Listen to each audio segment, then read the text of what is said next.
விவேக சிந்தாமணி என்ற நூலின் 2ஆம் பாகத்தில் அமைந்துள்ள 22வது பாடலும் விளக்கமும் சிறப்பாக தொகுத்து வழங்குகின்றார் தமிழருவி வானொலியின் செந்தமிழ் தேனி தக்கோலம் என் ஜெகநாதன் ஐயா அவர்கள் உத்தரமேரூரில் இருந்து. வாருங்கள். தமிழே அமுதே வருவாய் நிறைவாய் தருவாய். உலகெங்கும் உள்ள தமிழ் உறவுகளுக்கும் ஜெர்மனி தமிழருவி வானொலிக்கும் இயக்குநர்கள் தமிழ்வேல் திரு நைனை விஜயன் அவர்களுக்கும் தமிழ்ச்சுடர் திருமதி சசிகலா நைனை விஜயன் அவர்களுக்கும் நேயர்களுக்கும் மற்றும் உள்ள அனைவருக்கும் என் வணக்கம். விவேக சிந்தாமணி 2ஆம் பாகம் எனும் தலைப்பில் அந்நூலிலுள்ள பாடல்களையும் என்னுள் பதிந்த கருத்து தெளிவுரையும் வழங்குகிறேன். தக்கோலம் என் ஜெகநாதன், உத்திரமேரூர், தமிழ்நாடு.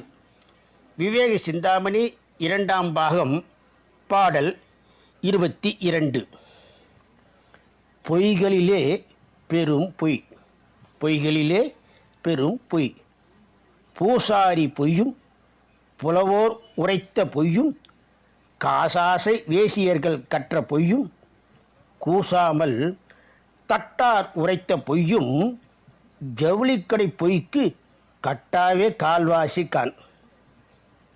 பொய்களிலே பெரும் பொய். பூசாரி பொய்யும் புலவோர் உரைத்த பொய்யும் காசாசை வேசியர்கள் கற்ற பொய்யும்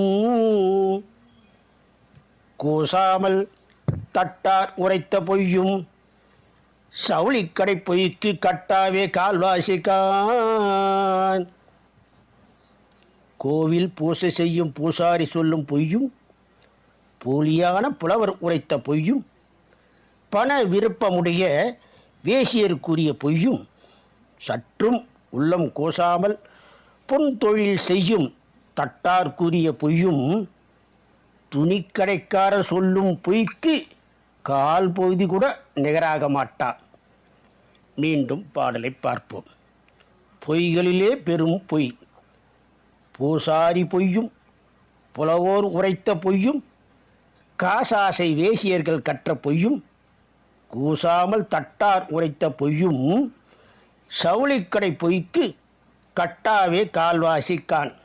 இத்துடன் இன்று நிறைவு செய்து தொடர்ந்து வரும் நாட்களில் விவேக சிந்தாமணி 2ஆம் பாகத்திலுள்ள பாடலையும் என்னுள் பதிந்த கருத்து தெளிவுரையும் பார்ப்போம்.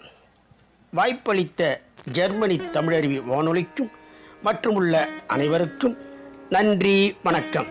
தக்கோலம் என் ஜெகநாதன், உத்திரமேரூர், சங்கத்தமிழ் இலக்கிய பூங்கா.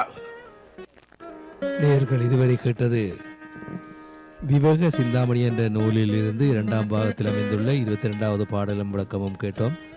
சிறப்பாக தொகுத்து வழங்கியவர் தமிழருவி வானொலியின் செந்தமிழ் தேனி தக்கோலம் என் ஜெகநாதன் ஐயா அவர்கள் உத்தரமேரூரில் இருந்து. நன்றிகள். மீண்டும் இணைந்து கொள்வோம் ஐயா. நன்றி, வணக்கம்.